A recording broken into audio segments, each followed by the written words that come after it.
oddly warm evening.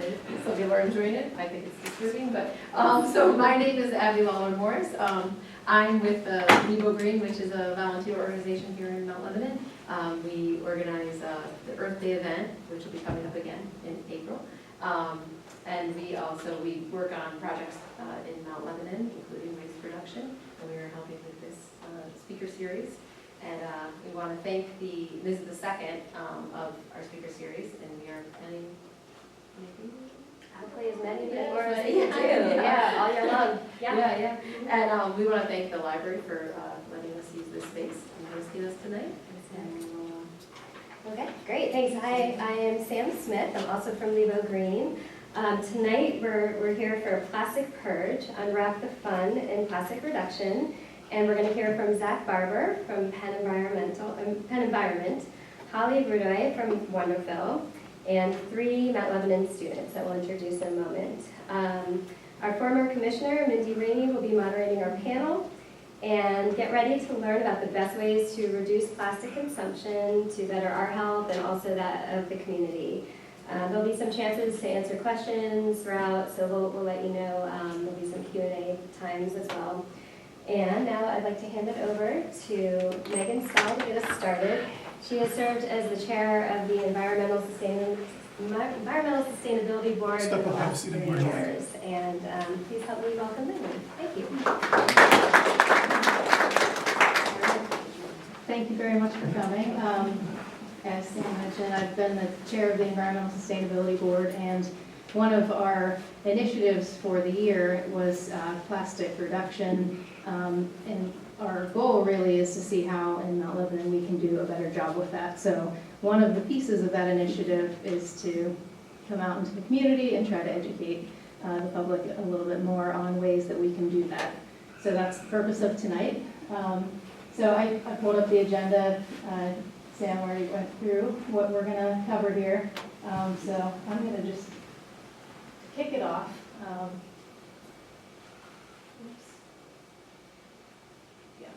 Just have a few ways. I've heard these ideas. I found some on the internet. This is just kind of a few ideas that I pulled together for ways that we can reduce plastic. And we'll get into a lot more of the technical details with the later presentations, and I won't read these all, but I just wanted to share a few ideas that I thought were good, like saying no to the many different ways that we receive plastics in our everyday life. When you go uptown to eat and there's plastic cutlery, straws, any other single-use plastics, and one good way to do that is to have our own things like refillable water bottles. You can even carry utensils with you, cups. That's a good way to cut down on the plastic use because you're better able to say no to it. We're hoping as a community we can install more water bottle fillers so that people with those reusable water bottles will have places to go and be incentivized to use them. I don't know if this is real practical, but you could bring your own containers to restaurants to take your food to go instead of taking the plastic that they offer.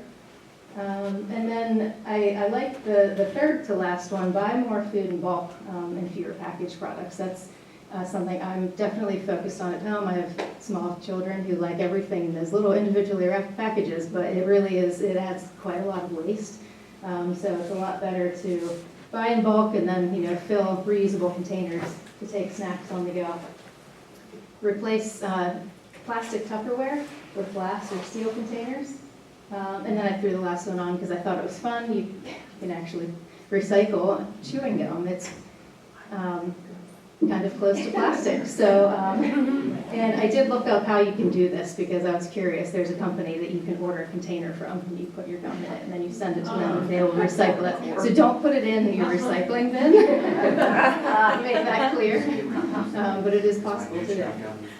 So, I'm going to now turn it over to Zach Barber, and he's going to go over his presentation on plastic pollution. Pull that up. Is it possible to move the computer? Hello, everybody. Thank you so much for coming tonight. Oh, I see some friendly faces there in the crowd. Can you all hear me okay? Great. Well, while we're getting the slides set up, I will take a quick second to introduce myself. I am Zach Barber. I'm the Clean Air Advocate with Penn Environment. So I help work on a number of environmental initiatives here in the Pittsburgh region, a lot of cleaning up air pollution, but also plastic bags, which is a really personal issue for me when I'm not actually out working on environmental stuff. I'm also a bit of a runner, and this morning I was out on the trail in Shenley Park, beautiful day, sunrise, looking down the hill, and I saw a beautiful plastic bag caught right there in the bush, which is a great reminder of why it's important that we help tackle these issues. So I'm going to walk you through some of the problems with plastic pollution and its prevalence, and then look at some of the tools that communities across Pennsylvania and the country are already using to tackle this problem. So these images are probably a little too familiar. I know I often look out my window and see a plastic bag tumbleweeding down the street. This is a symptom of the problem that we have here in this country, which is a stuff problem. We have too much stuff, and we often end up having to throw it away, except there is no away, especially in the case of plastic, where it doesn't break down in the environment. Instead, it collects in our trees and bushes and sidewalks, or it breaks up into little tiny plastic that gets deep into our bodies. And so we use these things for about 5 minutes, and they cause all sorts of environmental problems, civic problems, as well as other environmental issues. So one of those is plastic is a really pressing issue for our wildlife. Maybe you've seen the famous image of the turtle with the straw caught in its nose. Studies have found that we're on pace to put more plastic in the ocean than there is fish. And one study found that basically we're on path to see every seabird species eating plastic. Whales are washing up with their stomachs full of plastic, having starved to death because that's not food for them. And so, especially for those of us who care about our oceans, our beaches, the wonderful animals in our oceans, plastic is a really major issue there. But it's not only an issue for wildlife, it's an issue for our infrastructure and for all of us who pay to clean up things like our storm drains. There's actually a plastic patch that has formed in the middle of the Monongahela River, close to the Hot Metal Street Bridge, which has collected a lot of trash that ultimately ends up washing down into the Mississippi and just collecting more and more, often plastic trash. And our municipal agencies are spending money to try and clean up this pollution.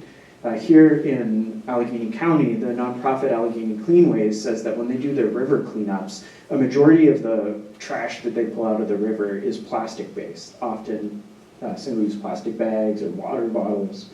And on the other side of the state, the Delaware and Schuylkill rivers have 44 tons of trash removed every year. Half of that is plastic.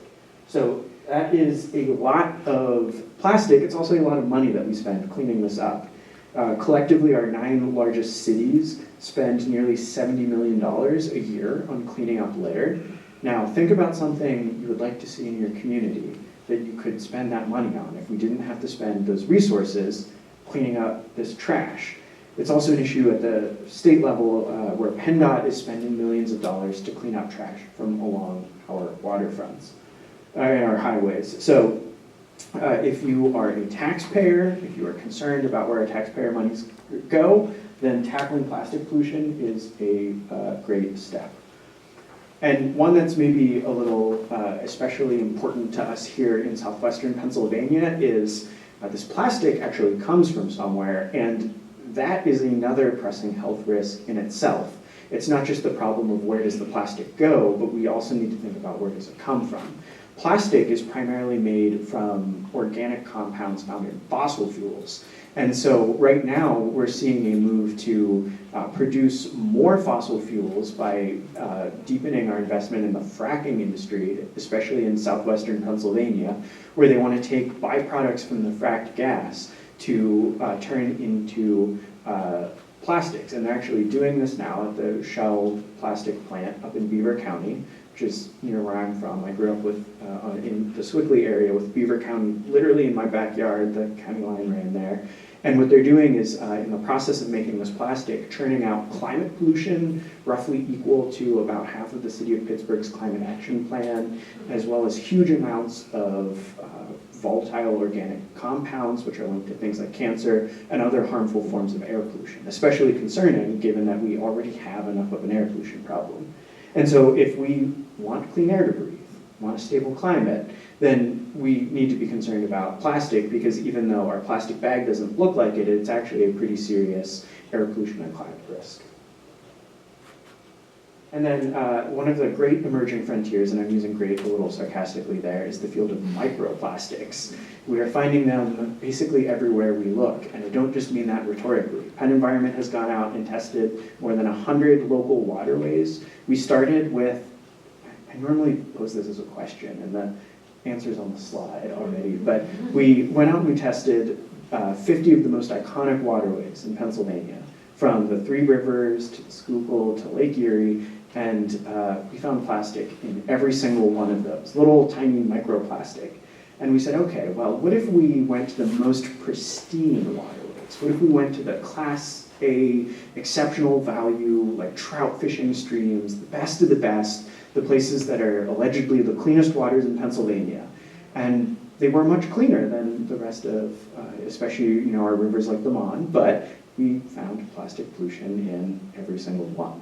And even if you hadn't seen the slide, would you really be surprised by that? I think more and more we're getting the sense that microplastic is everywhere, which is especially concerning because these little tiny plastic pieces, which you can see here, sometimes they're like long fibers like you see there, or like little pellets. They can also be little films. And these are concerning because, like I said, they don't break down chemically, they don't degrade, but they get smaller and smaller, and they go deeper and deeper into our bodies as they do that. And these plastic compounds are really good sponges at soaking up other pollution that might exist in the environment, or that might have been found in whatever plastic they started out as. And so then they carry that pollution, often at higher levels, into our body, where they can cause problems with all sorts of parts of our body, from reproduction to all sorts of other stuff. And so there's not even like a really effective way to get that microplastic out once it's in there. And so what we need to do is stop it from going in there in the first place. So that brings us to the question of, what do we do about this? I try to spend less than half my time on the problem. It's been about 8 minutes, so we're looking good there. The good news is there are a lot of really effective tools that places are using to tackle plastic pollution.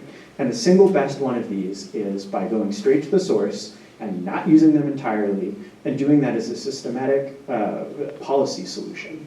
I mean, how many of you have had the experience, I had this all the time before the Pittsburgh ban went into effect, where you bring your reusable bags, you're doing the right thing, you go to Giant Eagle, and before you can even say hello to the person, they've already thrown your first item in a double-bagged thing, of the plastic pollute, right? So if we want to really tackle this pollution, we need to go to one of the most pervasive forms, which is that single-use plastic bag, something we use for 5 minutes, and then it clogs our rivers for the rest of the time. We need to just stop using those. And the good news is Pennsylvania is actually seeing a wonderful surge in just that. Over the last few years, we have seen a massive snowballing across the Commonwealth of communities standing up to the single-use plastic bag. And in fact, when we started working on this issue a few years ago, it was actually illegal for towns to do that. If you're a civics nerd, you might be interested in the topic of preemption. The state had said local towns cannot pass bans on single-use plastic. And they did this in a way that was really undemocratic and actually illegal, where they snuck it into another piece of legislation and just passed it in the middle of the night. And that's actually unconstitutional here in Pennsylvania. So we sued them, we got local towns writing to the legislature saying, don't do that again. And as a result of that, the Pennsylvania preemption on plastic expired, and so we were able to get to work organizing local towns in support of passing bans on single-use plastic. And over the course of just the last few years, we've now seen about 25 of these pass.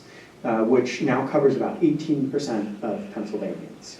And so we started in the biggest city in Pennsylvania, Philadelphia, and started working out from there. The Philly suburbs, once the big city passed their ban, many of those little towns were then willing to be the next one out on the limb. And so many of these places are names of places I've read on a map, and my colleagues in Philly have been, but are maybe not places we go all the time. Out here, Westchester, and so it's very Eastern PA heavy. And then fortunately, about 18 months ago, Pittsburgh became the first city on this side of the state to pass a ban on single-use plastic bags.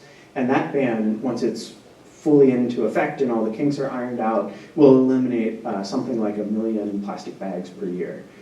And we're hoping now to see that create a similar snowball effect, where we see more and more towns here that maybe you drove past on your way to work this morning, or I drove past on my way here. We've been working with leaders in a number of local municipalities to pass bans like this, because once we get that first one passed, it's a lot easier to be not be the one breaking the ice there.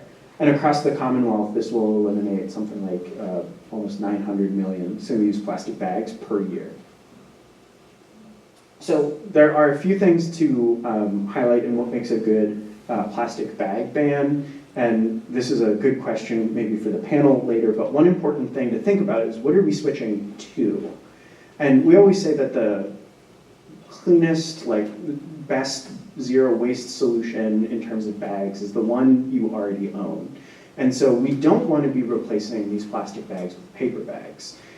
Paper bags are a lot better than plastic, but they're still single use. They have an environmental impact. And so if we can get people to using reusable bags that they can use over and over and over and over again, that will have the best impact for our planet. And so we have crafted a model ordinance that helps to tackle the paper bag issue as well, by encouraging people to switch to reusables by placing a small fee on the paper bag. A 15-cent fee is often what we recommend. And so Pittsburgh's bag ban does include a 10-cent fee on paper bags, and that, the study shows, the effective thing that really gets people bringing the reusable bags. And then of course, if we have a town that's really ambitious and excited about plastic, there are all sorts of bonus points that people can add in here too. We've had a few towns look at tackling the issue of polystyrene or styrofoam takeout containers, as well as making things like straws, like plastic straws or plastic utensils, available on request instead of automatically given out. So there are lots of other ways that people can kind of strengthen their anti-plastic legislation, but our recommendation as a bottom line is start by going after the plastic bag. It's the easiest thing to replace. It's a proven, there's a proven policy solution that 24 towns have already taken here in Pennsylvania, and it does make a huge difference there. So I'm happy to answer any questions that people might have. If you think of anything later or want to reach back out, feel free to shoot me an email on zach@pennenvironment.org. We also have this really phenomenal toolkit on our website, which I linked here, but you can't click that. But if you go to our website and search for single-use plastics, you can find our toolkit, which has the model ordinance. It has all the ordinances that towns have passed, so you can see what's actually in there. It has research studies on microplastics and our studies evaluating the effectiveness of these bag bans. So that's a really helpful toolkit, especially if you want to get involved at the grassroots level. And then maybe the last thing I'll say is a little bit of a teaser for the future. I mentioned Pittsburgh's bag ban went into effect last year, which was really exciting. And so now we're trying to assess, is this actually working? We've seen it's worked other places, and we want to see how Pittsburgh is stacking up. And especially as a Pittsburgher, I'm really competitive about Philadelphia, and so you will be excited to hear that we are kicking Philly's butt. When Philly's bag ban went into effect, the mayor was like, oh, we're not going to enforce that. Do whatever you want. And so everyone was still giving out plastic for months and months and months. Here in Pittsburgh, they had a much better plan, and as a result, most of the stores that I go into and most of the stores that we've surveyed have ditched the plastic bag and seem to be complying with the law. there's a little bit of a sticking point around like especially restaurants and takeout where we're still seeing a little bit of plastic. So there's definitely room for improvement, but by and large, when I walk by the bus stop, everyone's got their hands full of reusable bags, and so that's really awesome. We're looking to kind of quantify this a little bit better and then release our findings here in the next few weeks. So that's an exclusive sneak preview for you all. But yeah, I'm happy to take a few questions. We have about 5 minutes. Yeah. Go ahead. I'm just wondering how Pittsburgh is enforcing the ban right now, and if the ban could be a template for other municipalities around the area. Yeah, absolutely. So Pittsburgh has hired someone to work full-time on enforcing the bag ban and working with businesses, which is really awesome, especially with a city as big as Pittsburgh and as many businesses. It does require that kind of attention. And they're starting out by working to educate businesses, because at first, we don't want this to be like a slapping the knuckles with the ruler kind of thing, but educating them on what the law says and how they can comply. And so Tobias Rather at the city has been working with businesses on this, and they've been distributing educational literature. I know when I go to most stores, they have a little placard that kind of explains what is and isn't allowed and how you can use reusable bags. And so that's also a really helpful tool that the city is using. And so by and large, the city's model, both the ordinance and then the enforcement of it, has been something to look at. We think, every time we do one of these, though, we learn a little bit more. Like every place gets a little bit better. And so especially, at some of the kind of takeout and restaurant settings, we hope that whoever goes next is able to kind of learn from Pittsburgh and make sure that those businesses are ready to enforce the law. But, by and large, it seems pretty good. My question was related. So if you're not a municipality as large as the city of Pittsburgh and you can't hire someone to enforce it, well, how are some of the smaller municipalities seeing success with it? Yeah, so with a smaller municipality, you get a few benefits where it is often easier to communicate to the businesses, where there might be a business strip or a few business strips like here in Mount Lebanon. And so more of the kind of like retail person-to-person outreach, and especially, using the different entities available, like many of the smaller municipalities that have passed bans in Eastern PA have environmental advisory committees that help to drive the process from the beginning, and the people on those committees have been very helpful in, taking it the next step past passage to enforcement and, doing the education stuff. So engaging people as much as possible is, a way that a smaller municipality can kind of help do that. And when I say engaging people, I mean, all the excited people who helped make the thing happen, from the environmental advisory committees to, groups like the clubs and everything. Is there a way that incentivizes businesses to offer more compostable options as well? I know, like, rather than, styrofoam and everything like that, is there anything that we could tack on top of that? Yeah, do you mean specifically for like bags or containers? Like takeout containers. Takeout containers. Yeah. Yeah, so takeout containers are an interesting case where, many businesses are either concerned about the cost of switching, or where in some cases there's concern about whether the health code allows people to use particular types of containers or not. So one thing but fortunately many places are already figuring this out, but unlike the plastic bag, it's a place where people tend to have a little bit more concern and where there tend to be a few more steps involved. And so a recommendation we would have would be, starting from the place of educating businesses that are interested in it to help kind of establish the template locally. And there are examples of companies that focus in more sustainable container options, whether it's the compostable example you give, or there's a company I just found out about, whose name I'm blanking on, who does like cups for festivals that are reusable. And so they'll bring the metal cups and people can drink out of that instead of plastic, and then they'll wash it and reuse it. So working with businesses that are interested is often a good place to start there, because there are ways to do it, but it does usually require a little bit more homework than the bag. Just one concern I have about all this is that in Mount Lebanon, like most places, when you put out your trash, you have to collect it in a bag. You can't just put loose trash. I mean, as much as we try to reduce the amount of trash that we have, there's still something that gets picked up every week. Is there an alternative to putting it in a plastic bag for the trash people to pick up? Yeah, that's a good question. So actually the ordinance that most places have passed actually exempts, for instance, trash bags like that and any other, like a Ziploc bag, any bag that is sold to you is exempted from the ban. So there wouldn't be a concern with regard to passing a ban on the single-use bags. But in that example, you know, there are starting to be kind of more compostable examples of bags like that popping up. But it's, you know, certainly a good thing to keep an eye on, and hard because often municipalities have very strict requirements on what you can put it in, and if you know, we can put our recycling in just the can, they don't want a bag, but some places are different, so it can be hard, but looking for like the kind of greener bag options that are starting to get out there a bit more. I mean, yeah, because we're still putting trash in the environment. I'm putting plastic in the environment. I think you can get a compostable bag at Giant Eagle. Rollers. Okay. Yeah, it looks like a plastic bag, but it's more compostable. It says something on it. water soluble. Yeah.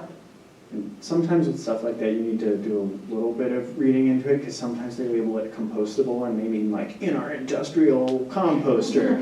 And when I hear compost, I think like throw it in the garden, and that's, so you want to make sure that like it is the right thing and not just another kind of just painting the plastic bag green kind of thing, but there are some for sure.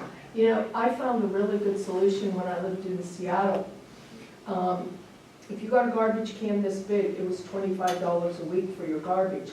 And here I noticed everyone's got, like, when Bethel distributed them, I got the smallest one because everybody asked why. I said eliminate the amount of garbage I put up. But everybody else got two of the really big ones. Those really big ones were $125 a week. And if every municipality would do that, it would make people really think. Because I noticed my neighbor put a chair out for pickup, which we can't even do now. So I picked it up and I took it to Goodwill, because it was a perfectly good chair. And it's like, somebody could use this. But I think it's a mindset that has to change, and that's how they changed it in Seattle. We have our garbage can, we have a really big one for the recycling, and then we had one that was like the same height as the big one, but it was like maybe 1 foot by 1 foot. And all your compostable kitchen scraps went in there. Yeah, and that gets to one of the points I started with, which is a big part of our waste problem is we just kind of brush it out of sight so we don't have to think about it. It's way too easy to just take mountains of trash down to the curb, and you know, who knows where it goes from there, but it's not our problem anymore. And so as a society, we need to have a more honest conversations with ourselves, our communities, our neighbors about where the trash is coming from, where it's going, and how we can help eliminate it, which is part of where the fee on paper bags helps come in, and you know, the example you gave out in Seattle. Cool, well, I think... Zach, one more question. Do you have any idea how Giant Eagle and some of the other major retailers are reducing? I know at one time Giant Eagle had said they were cutting out plastic bags, and I don't know that that's particularly happened. Do you have any update on how that's coming along? Yeah, Giant Eagle has actually been a pretty good partner in these issues among grocery stores nationally. They rank pretty highly in terms of the steps they've already taken to reduce plastic bags, especially. Of course, there's always, you know, the issue of like plastic in the store in the packaging, but they have complied quickly and happily with bans in Cleveland, and out here in Pittsburgh, and so they've mostly been doing it in places where the municipality has taken the step of banning it, and you know, some restaurants or some retailers push back a little bit more, but Giant Eagle on the whole has been a pretty good partner. Cool. Well, thank you all so much.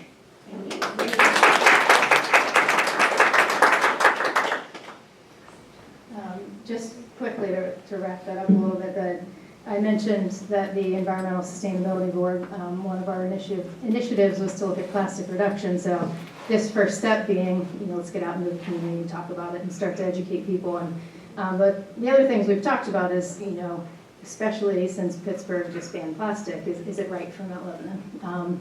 You know, and we've discussed it and thought about it and thought, why don't we spend this year getting out, talking about it and seeing kind of what would it be like, and let's talk about the challenges. So it's a little preview of what the panel is going to be about in a little bit. But right now I wanted to invite up Holly. She's here from Wonderfill, which is a new business in our community that we thought would be a great example of somebody who's really taken plastic reduction pretty far. And Show me how to advance. yes, thank you.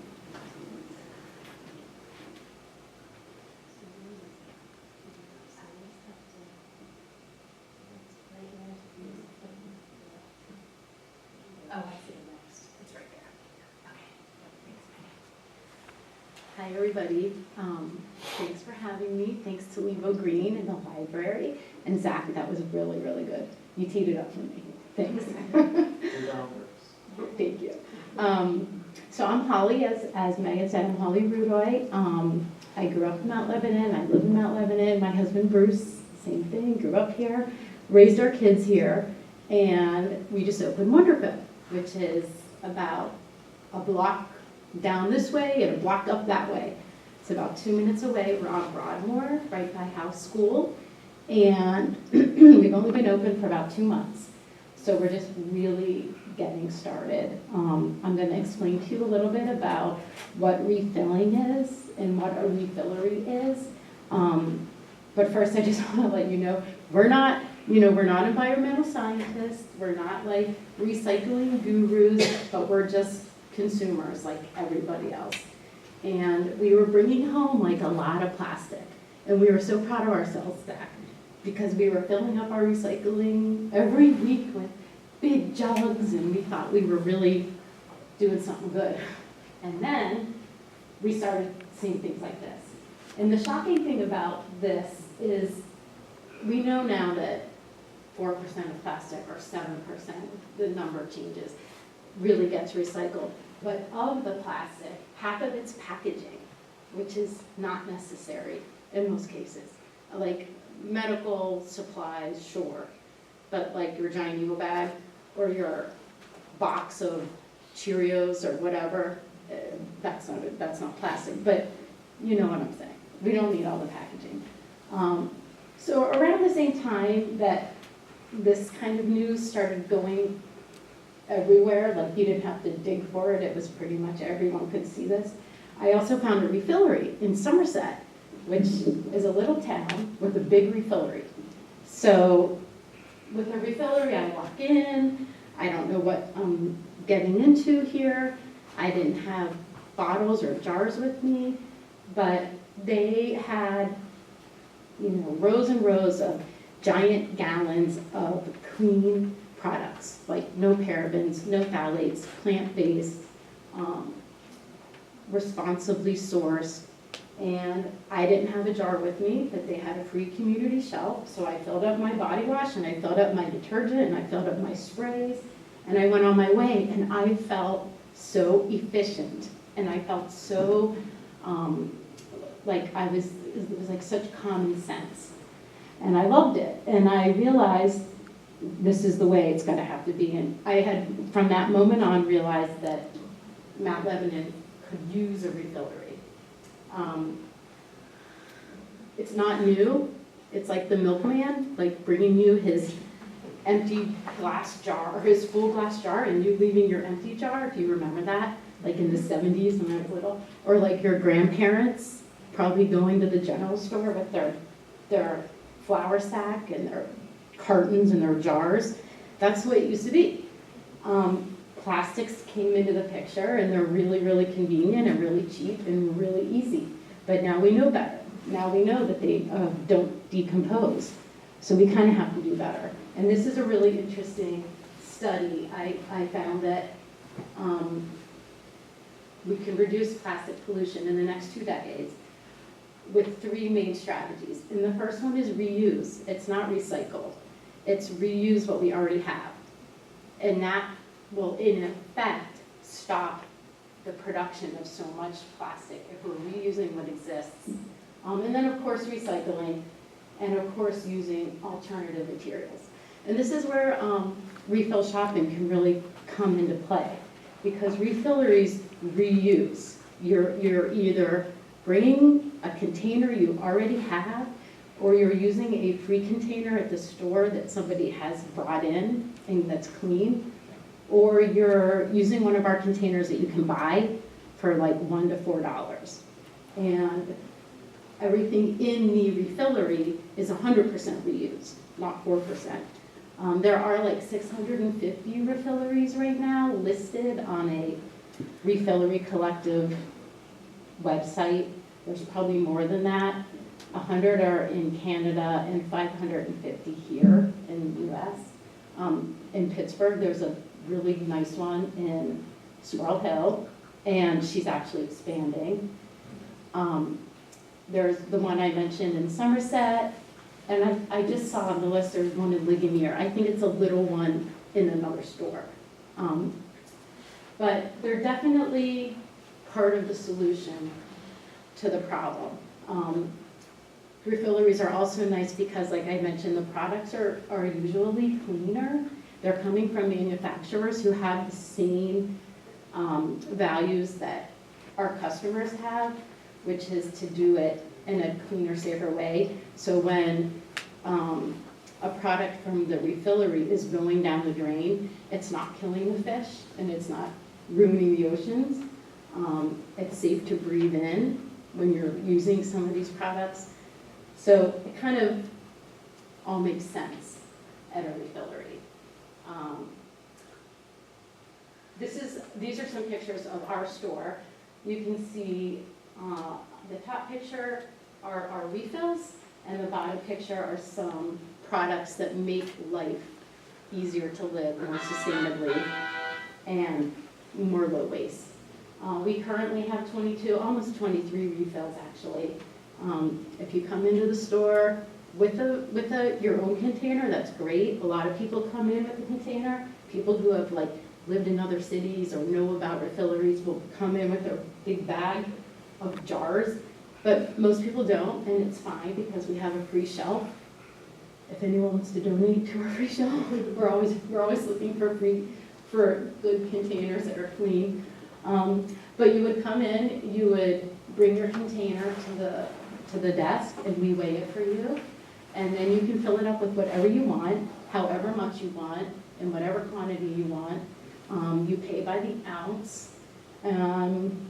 And then most people usually come back with that container. Some people bring a jar home and then fill it into the container they want it, and then come back and refill it. The other room is where we have, like I said, a lot of everyday essentials that just make life more sustainable. I brought some examples, and this is funny because Zach, I didn't even know you. Oh no, wait, it was Megan who said this. Okay, these are some reusable cutlery, and it's sturdy. And this one actually has in addition to the knife and the fork and the spoon, it also has a straw and a straw cleaner and chopsticks, in case you're having Asian food for lunch. This is a reusable straw and a cleaner. These are reusable brushes. Like this is for the kitchen, this is for the bath. There's no plastic in these brushes. This one has a replacement head. They are biodegradable or compostable at the end of use because they're made of sisal or jute or coconut in some cases, and bamboo. This little thing is probably the most amazing, powerful tool. This isn't a plastic thing, but this is a paper thing.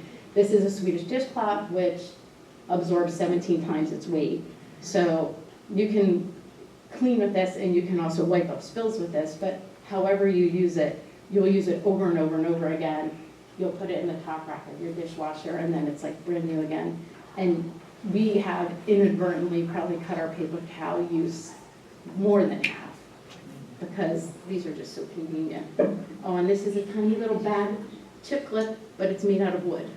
So those are just some really brief little examples of the kinds of things that are in the front of our store to help. And obviously, none of it's plastic. There's nothing with artificial fragrance or color. Anything in our store that has a scent is scented with essential oils only, except for one little brand of soap that's made on Sleepy Hollow Road, but it's still phthalate free. We do have a lot of local things too. We have another soap that's made on Castle Shannon Boulevard. We have some great products from all over Pittsburgh that are small batch and again, really safe to use. So far, in our 2 months, we've sold 2,527.9 ounces of refills, whether it be a powder, a liquid, and which translates to 158 bottles that we've kept out of the landfill.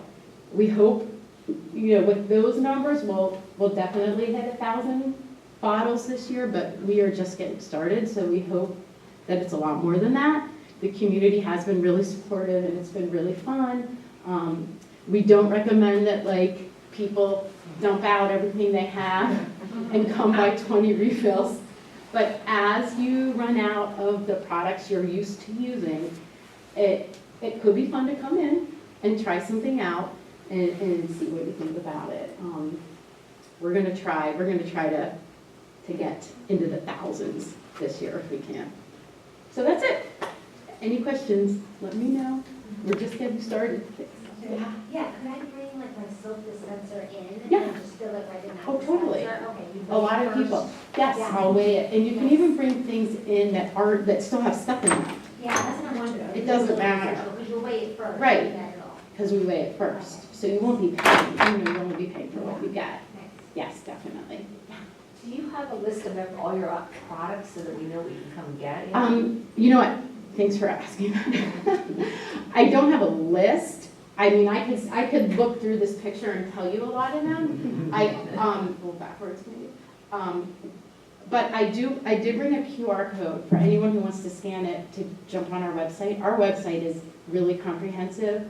And the other thing is the website has a pop-up to share your email and a little footer at the bottom to share your email. I have yet to send an email because I'm really waiting to have something to say our grand opening and we're going to do some classes.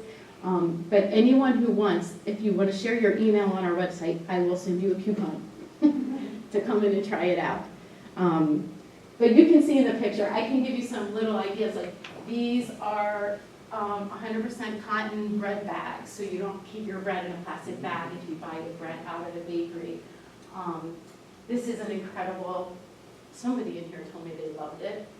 Oh, Is it the cast yes, iron? the cast iron conditioner, which is made in Pittsburgh, Yeah. which is an oil and a salt paste to just keep your cast iron pans in good shape. Yeah, they're non-stick now, which is Yeah, great. they're not Yeah. nice and non-stick, and it takes care of them. Exactly. This is a really, really, really popular deodorant. It comes in a glass jar. It's not an antiperspirant. It's just a deodorant. It's made on a goat farm that's solar powered. And no, it doesn't even sound real. And it sounds like it's cream based, but it's immediately dry. And there's little samples, and everybody gets a sample and then comes back and buys the deodorant. If enough people get it, which we are, I think I've probably sold 25 maybe in the past month or two, that also comes in a refill. So people could come back in with their jar and just scoop out what they need. It's just, and that company also takes the jars back. In fact, I meant to say that we are a closed loop system, so these 5-gallon jugs, most of our products come in that, the liquids and the powders. We send them back to the company sanitizes them and reuses them. So most refilleries are like that. We have very, very little to no waste. Everything comes to us in cardboard. Even the packing in the cardboard boxes is shredded boxes. We've never had a piece of styrofoam or plastic. And those plastic barrels go back. Just close the loop kind of thing. Yeah. So, yeah, that's it. Thanks. You have the QR code, I can pass it around. Yes. Oh,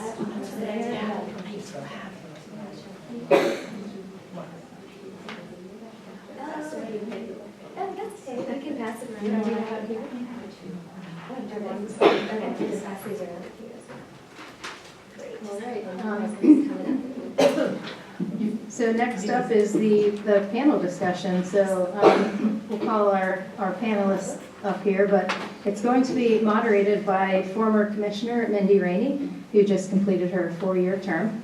And while she was on the commission, Mindy was the liaison for the Environmental Sustainability Board, as well as the Historic Preservation Board, the Parks Board, excuse me, the Sports Board, and the Mount Lebanon Partnership. So thank you, Mindy. And Zach and Holly are going to come up, if you guys don't mind, participate on the panel. And then All the we, students, yeah. yes, we need the 3 Mount Lebanon high school students. That's perfect. Yeah, that's good. Thank you so much, Megan, and thank you so much for inviting me and including me in this important discussion. Give the students a minute to come on up, but this is the time we're going to address what we can do about all this plastic. We already know, I think most of the people in this room, by virtue of attending an event like this, know what you can do at an individual level. Maybe you got some inspiration for some other things like a refillery tonight. But what I'm personally most excited about is what we can do collectively with a group like this. So what structural changes can we make when we have this many people that are really motivated and interested in making change right here in Mount Lebanon? So that'll kind of be the focus of tonight's panel discussion. I'd first like to ask, well, you already heard from Zach and Holly, but can I ask the 3 high school students to introduce yourself? Hi, I'm Kendall Smith. I'm a senior at Wonderfill High School. Could you guys hear Kendall? Okay, I'm going to pass the mic around then. Thank you, Kendall. Sorry. I'm Kendall Smith. I'm a senior at Mount Lebanon High School. I'm Dominic Nardiello. I'm a junior at Mount Lebanon High School. I'm Esther McMahon, and I'm a junior at Mount Lebanon High School. Thank you so much. I know how busy you guys are, so thanks for taking these couple hours out of your evening. Could you see them okay, or should we ask the panelists to stand up while they're speaking? We're good. Okay, good. We'll keep it really chill. Awesome. Okay, well, I'm going to start off with one of the zingers. I'm going to give this one to Penn Environment, to Zach, talking about plastic restrictions, like bans. What have you heard from other municipalities about the challenges or what resistance to plastic reduction restrictions? Yes. So the good news with a policy like this plastic bag ban is a lot of towns have done it already, and so we can already learn from the people who have gone before. And so I alluded to this a little bit, but some of the examples that are a little bit that come up frequently, shall we say, in some of the towns that have already passed one are like what to do in the case of delivery, where food is getting delivered. There are also concerns about like takeout or the drive-through window. And the good news is people have figured this all out. That whether it's some of the delivery companies have the big bags already that they can put food into, or if it's takeout, or that's a good example of a place where paper can be a good kind of like short-term stopgap. But if we think like down the road to the world we want to see, ideally if you're going to a restaurant to take food home, you can bring your bag with you, right? It's already in your car from the grocery store. And so we can use the bans that we pass as education tools to help kind of tackling some of those. But those are a few of the hurdles that have come up and some of the easy ways people have to deal with this. Thank you. Okay, and then piggybacking on that, can you give us some real evidence that you see that Pittsburgh's plastic bag ban is working? Yeah, so Penn Environment was part of a nationwide study on plastic bag ban effectiveness. We did the survey before the Pittsburgh ban went into effect, but nationally we found that the places that had passed bans were wildly successful, eliminating something like 1 billion plastic bags across the US, and something like a 90% reduction in plastic bag use in the places that have passed it. So we know this stuff works. And in fact, after Philly started actually enforcing their ban, they saw an 80% reduction, even though their ban was pretty weak. And in Pittsburgh, we're just starting to assess, but I'll say, like I said, when we go into stores, when we're doing our survey now, most businesses have already ditched the plastic bag. And so that's a clear sign that Pittsburgh is heading in that direction to the great success we've seen nationwide. Awesome, thank you. And is there any other, anybody want to drill into that a little bit more? We're going to go into more some specifics, but does that work? Yes, Of course, Ms. I have a Rick. question. Yeah. Zach, how many municipalities have had issues with folks just ordering a thicker bag? I know I'm on the ESB here, that's something we debated is, depending on the thickness of the bag, companies would just buy a thicker bag. Yeah. Yeah, so this is where if you craft your bag ban well, you can totally avoid this problem. And if you don't craft your bag ban well, you can end up with a worse problem. And so in some of the first bans that passed nationwide, they hadn't prepared for this, and companies came in with thicker plastic bags that they were calling reusable, but they were giving them out like single-use bags. They were being used once and then thrown away. So they were single-use bags, but thicker, more plastic, more waste. And so fortunately, we have some best practices, very technical stuff. I can send you the details, but I don't want to throw around words like blown film extrusion too much or get into the counting individual mils of thickness of bags. But if you define your bag ban well, and we have a model that does this, you can prevent those thicker bags from going into circulation and ensure that if something's reusable, it is being reused and it's labeled that way, and if it's not reusable, it's not being called reusable. That problem, we've figured out how to deal with that. Does that answer your question? Awesome. I was on the board and we got that pushback as well, so I really appreciate that one. You'll probably hear that a lot if you're doing any advocacy work in this area.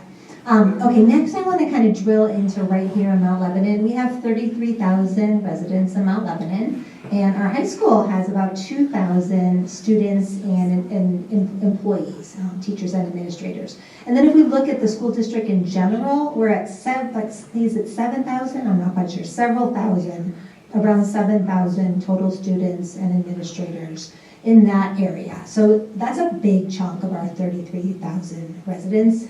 And if we can, we can start there and make some substantial changes. That'll absolutely, of course, ripple out, not only because these are young, amazing, intelligent people that are very motivated to help and make a change, but there's also a very large part of our community. So I wanted to kind of spend some time. Thank you so much for joining us and giving us some insight about how we can actually do this in an effective way. Looking at the high school community specifically, what do you see are some ways that we can reduce the single-use plastic? Yeah, just for in the high school, at this point, it's probably just the lunch one. Like, I did a project last year for my environmental class about single-use plastic and like cutting that out. And one of my things that I cut out was these little square sauce containers and like salad containers. And it doesn't really seem like that is that big of an issue, but after doing the math and all that, it's in the newsletter, but I realized that I was using one every single day for like the entire week, and it just really built up because they are a few grams, and just little things that you notice like that, like water bottles and stuff, that's really just a big part of the waste in the high school at least. I don't know. Also, I'm a senior and we play sports. I know you mentioned this, and we had to switch off the sports like every day, you lose them. Stuff like, it's a game for the seniors, but that's also big waste. Yeah, do you? Oh, well, my son's 24, but we had like 100. Yeah. We ordered a box. Yeah, I find them all over. I need to start with the sports. I could put this in high school. This is the new generation of sports over here.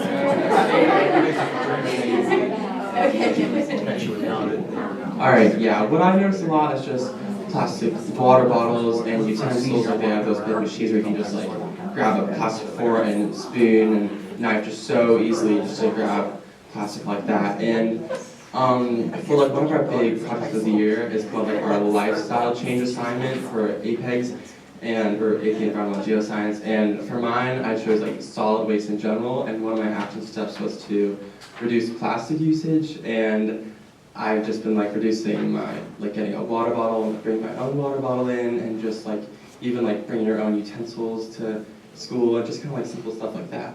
So, yeah, kind of going off of that, for my lifestyle change, I specifically focused on plastic reduction. And so every day, pretty much every plastic item that I use, I take it home with me and I put it through like a system kind of.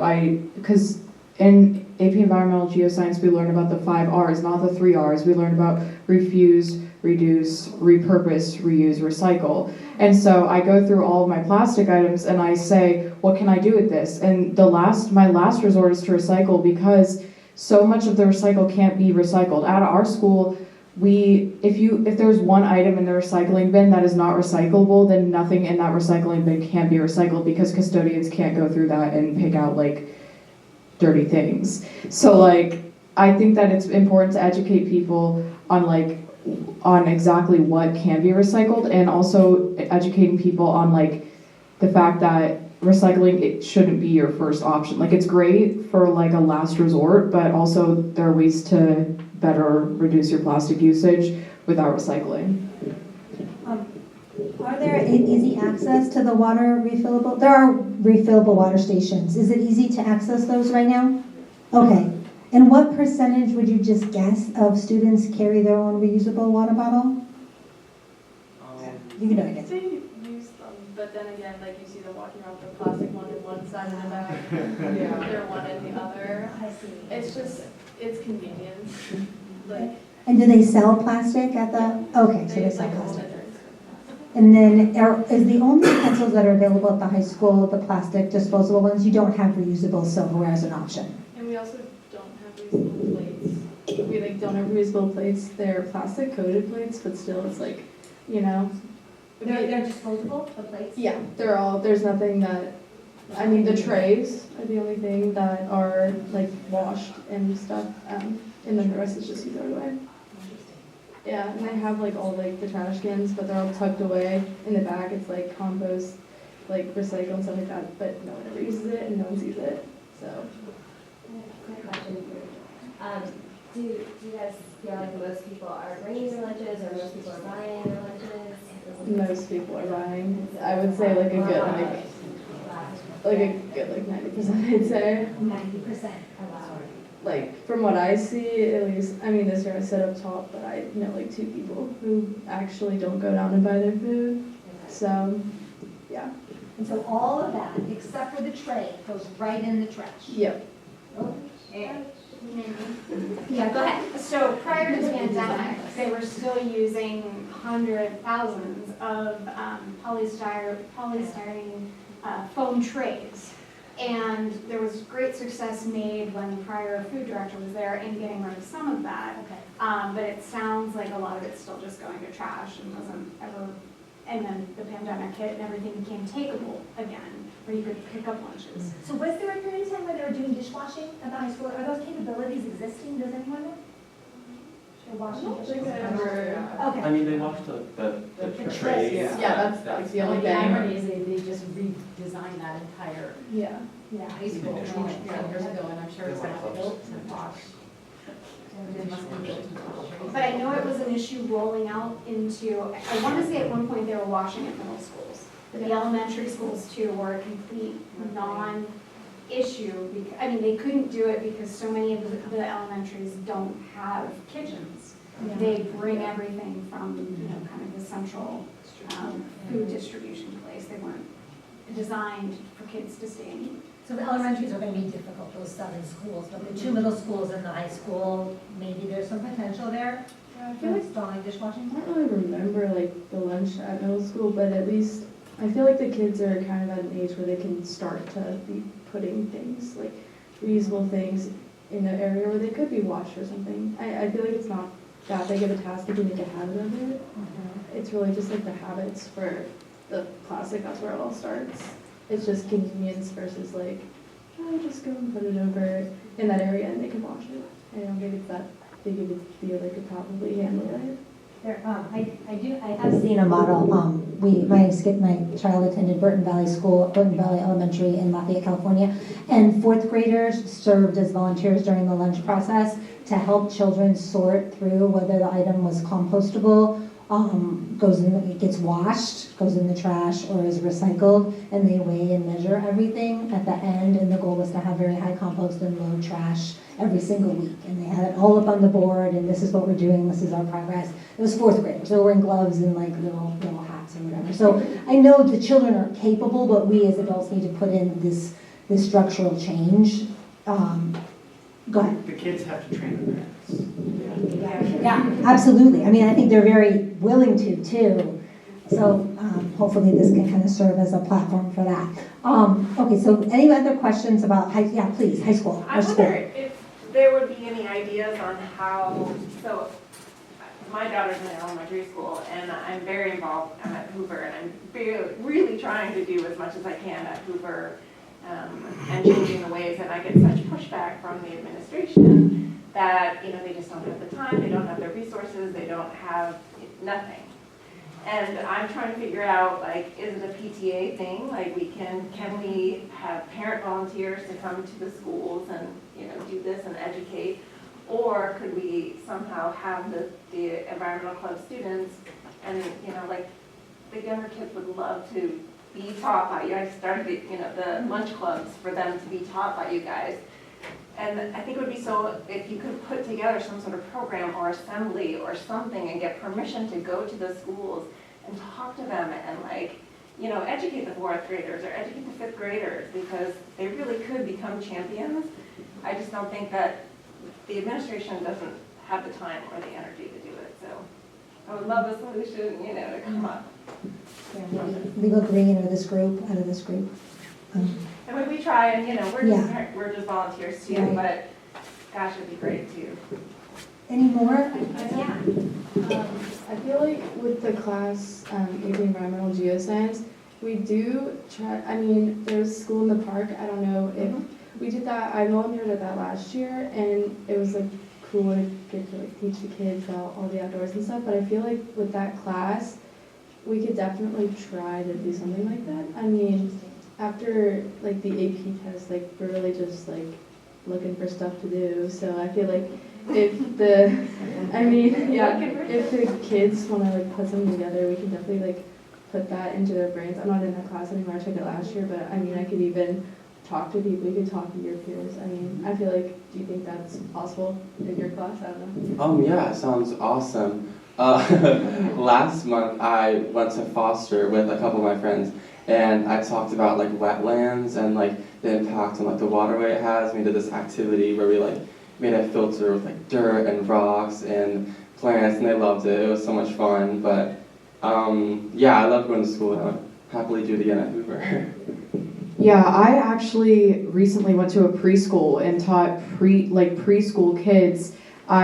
For part of my project, I wanted to repurpose some of my single-use plastics because I have little siblings. So like obviously my mom buys a lot of single-use plastic things, and so I wanted to repurpose them, and I took them to the preschool, and the kids I made little crafts with the cups, and they loved it, and like children like small children want to learn, and I think that like educating kids at a young age about like recycling and plastic usage and climate change and all that is a really good idea, because like I personally wish I would have gotten inspired to start reducing my carbon footprint way earlier, and it wasn't until like this year in Apex that I really became like super passionate about it. Like obviously I've always been like more aware than a lot of people my age, but this year I've really like, with the education that I've been getting this year with my AP Environmental Geoscience class, I've been more inspired to take action. And I think if we start encouraging that action to be taken at a younger age, then I feel like it could be like the future generations could have like endless amounts of potential to reduce our plastic usage. And yeah.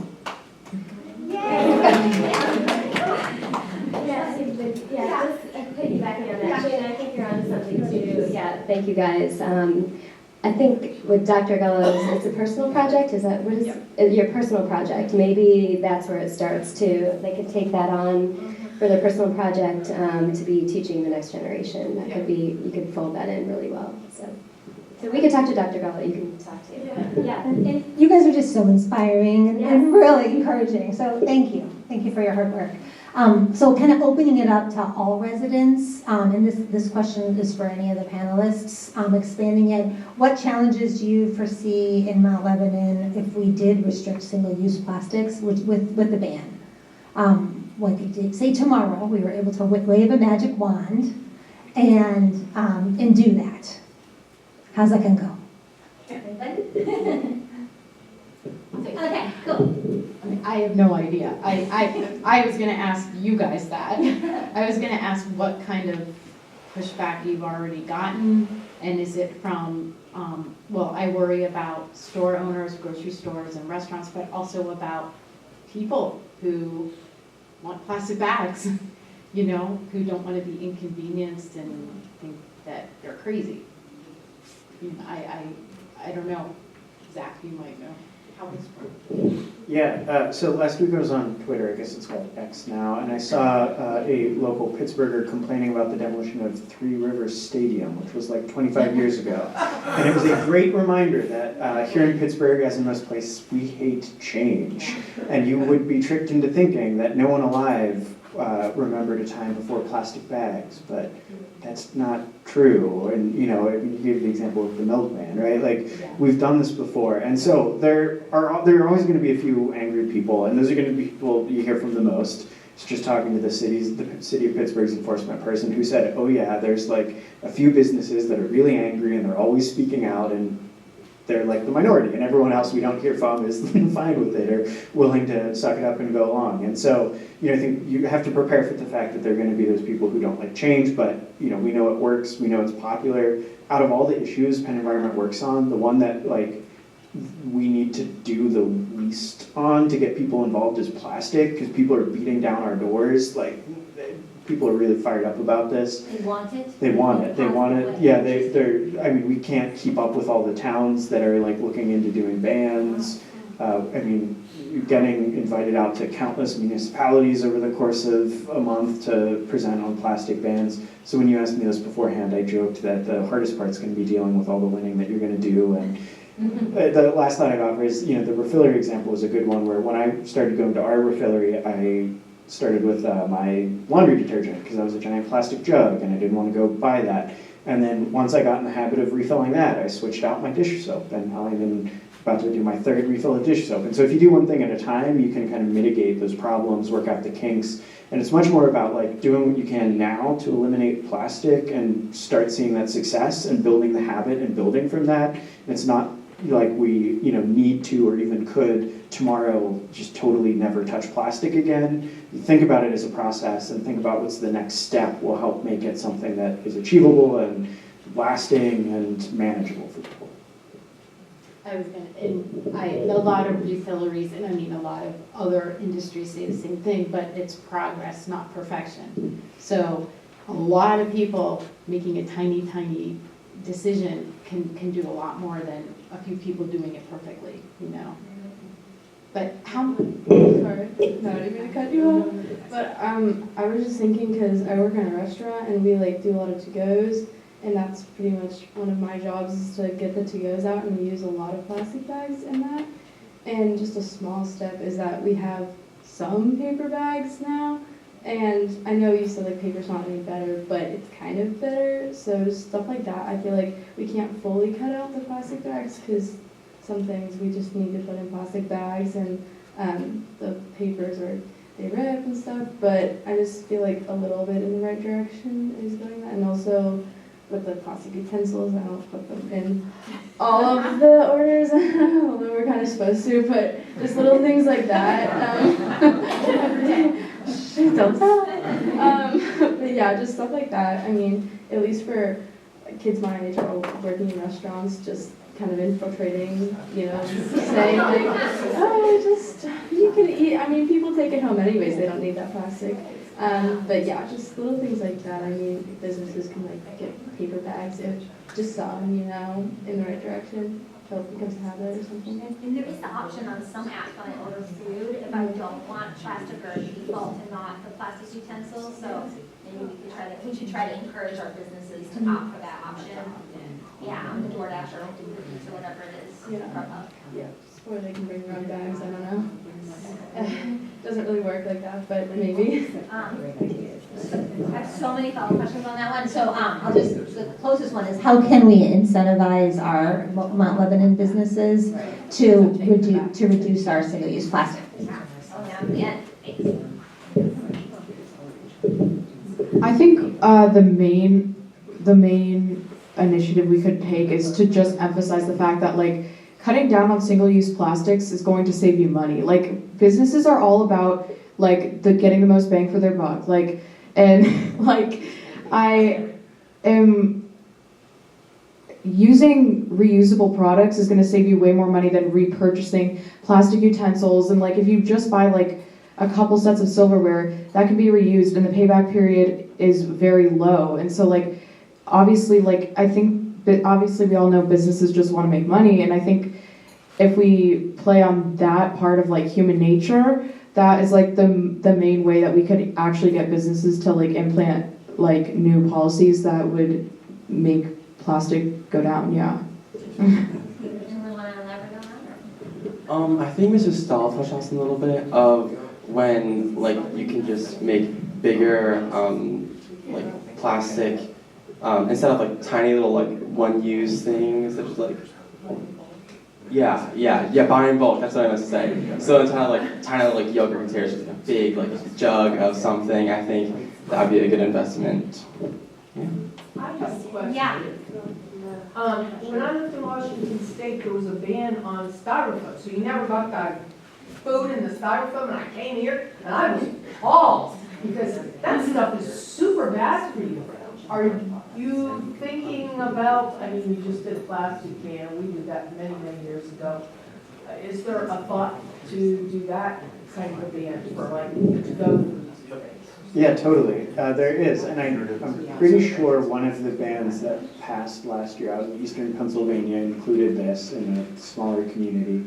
And you know, our recommendation is that if people are interested in banning these foam takeout containers, go for it. But you know, it's a case of like, don't bite off more than you can chew, and start with the lowest hanging fruit, which is often the bags.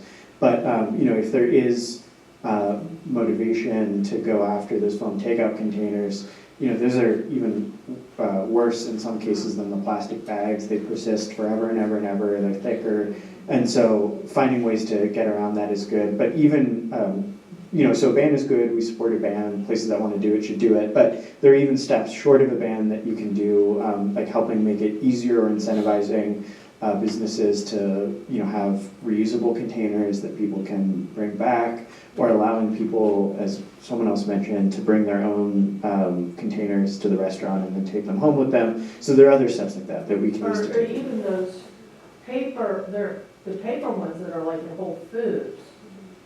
That's was allowable, but I was appalled. I was like, where am I? I have a friend who works at a big company in West Mifflin, and they're not allowed to bring styrofoam into the company, so that might be a place where it also starts as like in a private business, in a large private corporation. A lot of them have sustainability committees, and at her company, there's hundreds of people. They're not allowed to bring in styrofoam. They're not allowed to bring in plastic. If they order pizza for lunch, the pizza guy can't bring in styrofoam for them. So it's happening like on a private level, maybe. It's another way to tackle it. And then one last thought about the incentivizing businesses thing. The fee on paper bags I mentioned before is another way we can incentivize this, because in the bills that have passed, the business keeps the fee. It's not a tax, it doesn't go back to the government, but the business can keep it. And so that can help offset the slightly higher cost of paper versus plastic.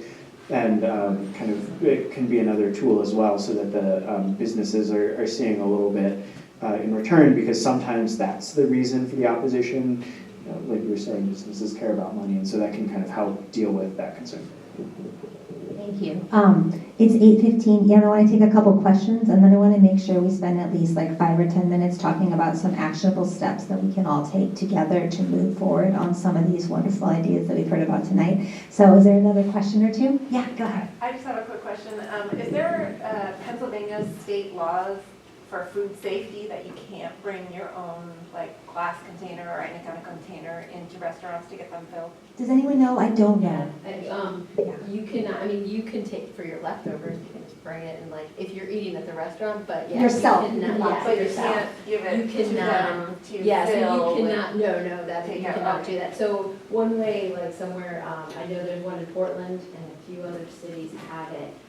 There is it's similar to what a lot of the universities have, where you bring in, like, you get a takeout container that's reusable, you bring it back to like the food service, but there, and I can't remember what it's called, the one in Portland, Oregon, and you sort of, it's a subscription. And so you get the container from, there's certain restaurants, and you know, it's in a certain like neighborhood, I think, it's like, I don't know if it's downtown, but where they'll give you a your food in your reusable container that they had there. So it's already clean, you're not handing it to them. And then there's drop-off places, so you drop those back off, and so you're part of the subscription plan, so you can then go and, the next time, so you can get those containers, and then you return them. And there's actually someone, I think, on a bike that picks them up from and brings them to the facility to get clean. So if anyone wants to start that small business in Mount Lebanon to do it, it'd be like a easy thing to do, it's a container. But yeah, so you can, in most places, I don't know of anywhere that you can actually get takeout in a container that you would bring. That you It's bring. usually against the health code, for sure. Okay. So going back to some of that, any more questions in general before we talk about some of the big themes that came up today? Okay, going back to the plastic bag ban, that's a big one for today. What's Allegheny County have coming down? I heard they were going to do something. Does anybody know what the status is? Yeah, Allegheny County has proposed last session a ban on single-use plastics that's somewhat similar to the one Pittsburgh passed, maybe a little bit softer. It's a much harder uphill battle to pass it at the county level for a number of reasons. It would be really awesome if they do it, and we're working with them to help, but the vote count is pretty tough there, and so I don't think we should take it for granted that it's going to pass. And it will get easier if more towns in the meantime start passing more that kind of helps from the bottom up. So there is one that's being tossed around. We hope it moves forward, but shouldn't hold our breath. So I guess I can speak. Yeah, I please. work for Allegheny County. Awesome. So I'm not here as an Allegheny County employee, but I do work for the Department of Sustainability in Allegheny County. I'm not part of, so the county council is trying to pass an ordinance, a plastic bag ban. My understanding is, I'm not sure if it'll pass or not. With our home rule charter, we only have so much power in the county to do anything like that. We were able to pass a smoking ban for the whole county years ago, but it was more of a health related thing. So if it's like health related, we can do it, but we're restricted. So we, as a county, really it's up to the municipalities to do anything like that. So it may go through. I don't know whether it's gonna happen or not, but I know the council proposed it, but Thank you. That's definitely what we heard on the commission was that, let's wait for the county. They're working on it anyway, and they'll figure out this problem for us. Yeah. Maybe prove that it's a health related, I'm not sure. Yeah. So what I'm hearing now is the complete opposite. Mount Lebanon should lead the way in that area, and it'll actually help maybe pass the county ban. Okay, so taking that approach, what are some steps that we can do to help lead the way? I can speak from an elected official's perspective. What really helps elected officials get things passed is trying to get the political will, seeing that this is what the residents want. Because we do work for the residents, represent the residents, and want to try to do that as much as possible. And if 90% of the residents do or don't want something, it's a big uphill battle to pass it with the only 10% support. Right now, we really just don't know where residents feel on it. And in general, people don't like change, as Zach mentioned. And so the thought of a ban, as an elected official, you probably think, I don't want to get 100 angry emails and have to respond to all those people and explain it at every meeting. It'll derail all the other good work that I'm actually doing and all the bills that I'm passing right now that have some momentum. I only have so many hours in a day. So to see from everyone in this room some support for a plastic bag ban, that could come in the form of an email to all commission. It's commission@mountlebanon.com. We could put that up on the, mountlebanon.com, mountlebanon.org, commission@mountlebanon.org, or just go to the website and search commissioners and you can copy and paste it or whatever. And it'd just be a simple one sentence. I went to this event, we brainstormed about ideas, Pittsburgh's doing it, it's time in Mount Lebanon, or something like that. Doesn't have to be very formal. Yeah, go ahead, Zach. We have a toolkit complete with sample language to this effect. I put it up on our site.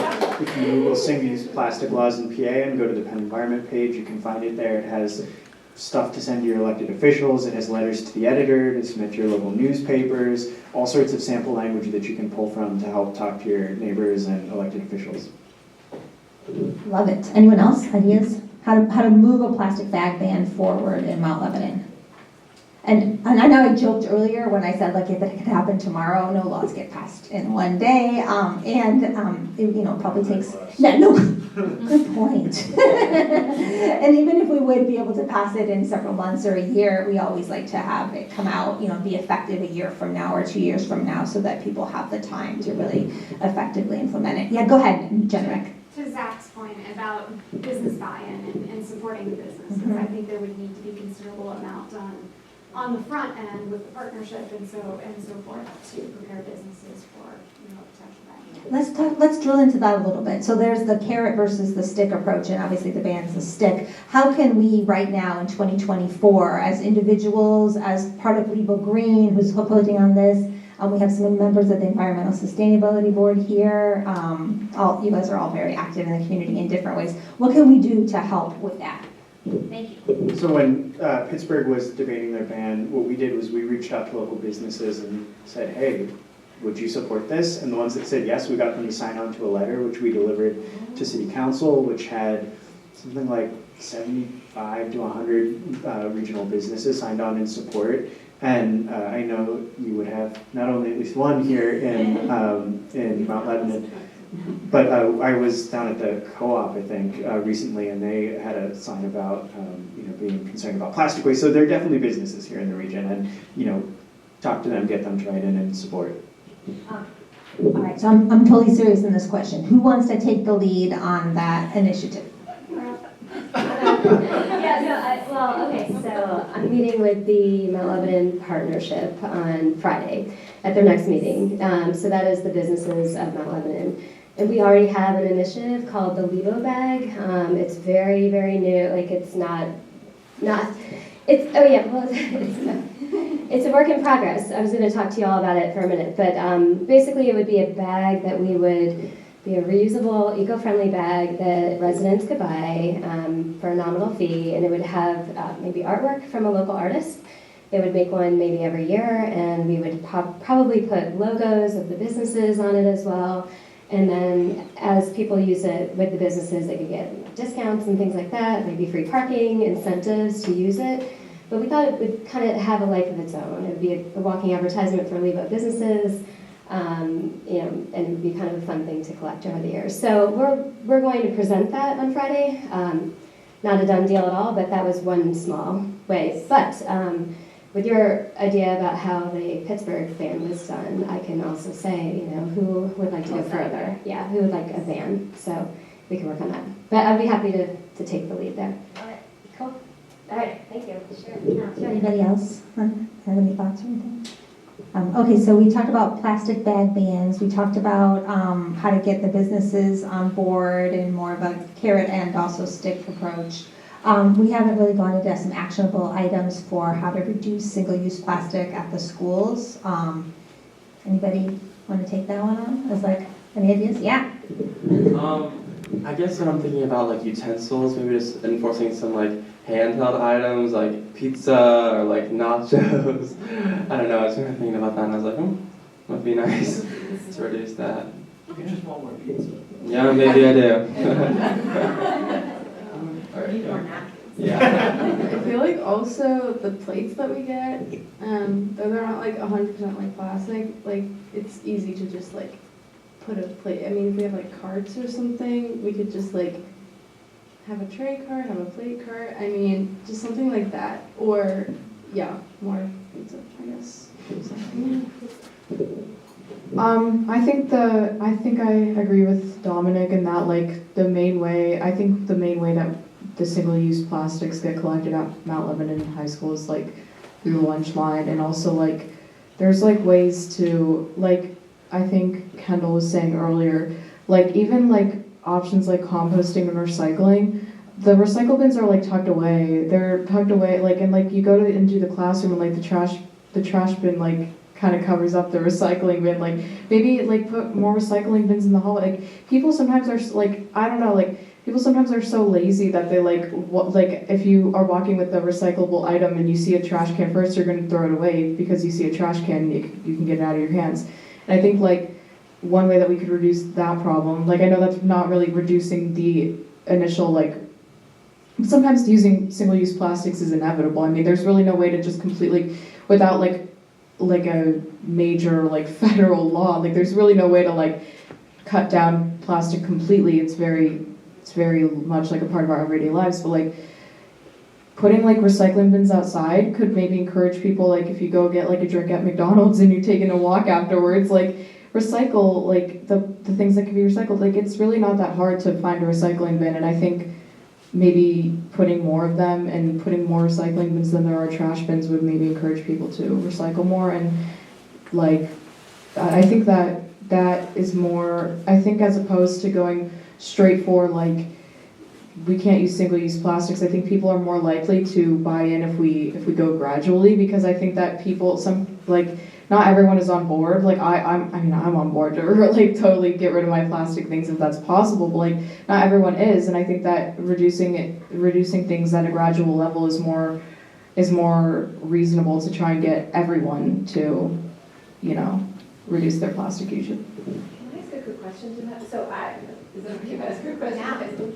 I haven't been in high school in several years, and I'm wondering, so are all the recycling receptacles still like just wide open cans that maybe are, I mean, they don't have any like specific like bottling can with the whole like proper recycling cans, do they? Or do they? The ones with like the little like little hole on top, but most of the time I feel like I don't sit down and where they are a lot, but sometimes the lids are just With ripped those, off. But yeah, like, you know, signage or anything? I mean, years ago, we tried to propose that they would I think I've purchase. seen like one with the sign. Yeah. Okay, you can do this. yeah, people don't really care per se. Yeah, I get it. Like you can fold a plate and like shove it in. Like if the trash can is full, people are gonna do that. Like Yeah, you're gonna have contamination. I just was, there's improvements that could come in. Question for the students. Do you guys have water bottle filling stations down at the tennis courts and the field, not just in the school? We do not. Yeah, I don't think so. I just have like one more thing I noticed. Like for like the water bottle like filling up station, I noticed there's like a number at the top which says like number of water bottles saved. And that's just kind of nice to look at. But oh, like I'm making an impact. So. But to your question, that's on the environmental sustainability boards, like their list, but there aren't any outside right now. So I mean, I know we had like the main park on the list. Yes. But I don't know that we have the high school like rock pile and yeah, you're right. football fields. Like, why wouldn't we have water bottle At the stations school outdoor facilities. Yeah. Let's add that. Can you add that? Because you're on the ESB? Okay. Can you send it to Greg? Okay, thank you. And then is there any opportunity for increasing what we wash in the dishwasher? Does anybody know who we could even ask about that? You do? Okay. Maybe. I think we might want to involve Corey Flynn in Yeah. the conversation because she had made a pretty big push into Yes. this about 5 years ago, and things slowly reverted back to. Is there anybody on the high school panel that would want to stay? Lots of exciting conversation. Yeah. Started a distraction by asking high school rock pile. Oh. Is there anybody, or all three of you, are you interested in working on trying to get things more, what we can use in the dishwasher, reusable, washable? We're going to ask some people who work in the administrative side if that's possible, but do you want to stay in that conversation? Okay, share it through. Okay, any other like actionable areas within the school? And then what about across the board? Anything that I felt like, anything bothering you that we touched on and there's no real resolution for? I mean, I know we're not fixing it all, but like there's not at least a step forward and moving it forward, a next step there. Did we get a way to get everybody's emails from today? Is that captured somewhere? We have not, but we can. Okay, I can try to start that sign up after we wrap up. Yeah. Okay, you can share. Yeah, well, we're gonna, before you all leave, we're gonna kind of have a couple last words, but I want to thank all of our panelists for your time tonight and your expertise.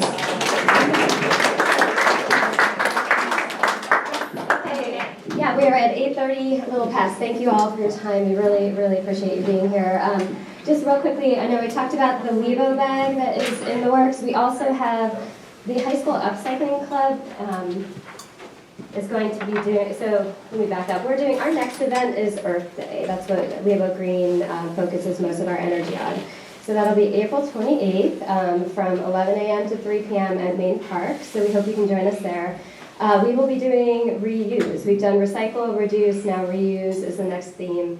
And to that end, we have a member of the Upcycling Club that's been videoing tonight. This is Addison Yvonne, thank you. Hi. They are working on a really cool project right now that's also in the works, but they'll be doing a school-wide t-shirt drive for, we were thinking mostly Lebo, because a lot of people have these old Lebo shirts, and baseball and soccer, and they're kind of nostalgic for all of us whose kids are already through elementary school and everything. They're going to repurpose those into bags as well. So that's kind of a cool reusable bag idea. So they'll have those ready at Earth Day just as samples, I think, and then you can order them there. And then, yeah, I just wanted to encourage you all to, reach out. This is our website, LeboGreen.org. If you can give Shayna on your way out your email address, we would love to be able to follow up with more Earth Day information, and we can field any questions on the site. So thank you all. I really appreciate your time. All right, have a great night. Thanks.